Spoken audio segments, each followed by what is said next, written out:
সিলেটের অন্যতম সন্তান সম্মানিত দেওয়ার জন্য আমি প্রথমে অনুরোধ করছি আমাদের জনাব সিলেট নার্সিং কলেজের প্রধান শিক্ষক আজকের এই আডিমের বিশ্ব রেড ক্রস এবং রেড ক্রিসেন্ট দিবস উপলক্ষে সিলেট ইউনিটের সম্মানিত চেয়ারম্যান এবং সিলেট জেলা আওয়ামী লীগের সংগ্রামী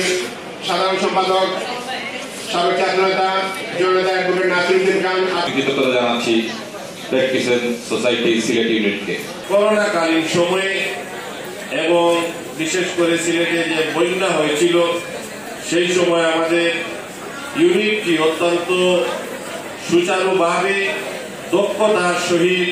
তারা সেই কাজগুলো করেছিল। আমাদের যুব রেড ক্রিসেন্টের সদস্যবৃন্দ প্রধান অতিথি হিসাবে উপস্থিত আছেন,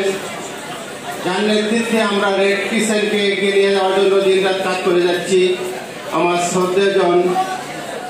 আমার রেড ক্রিসেন্ট সিলেট ইউনিটের সম্মানিত চেয়ারম্যান, জেলা পরিষদের চেয়ারম্যান অ্যাডভোকেট মোহাম্মদ নাসিরউদ্দিন খান, ছাত্র জনতা থেকে শুরু করে যিনি বর্তমানে সিলেট জেলা আওয়ামী লীগের সাধারণ সম্পাদকের দায়িত্ব পালন করছেন, একাধারে যিনি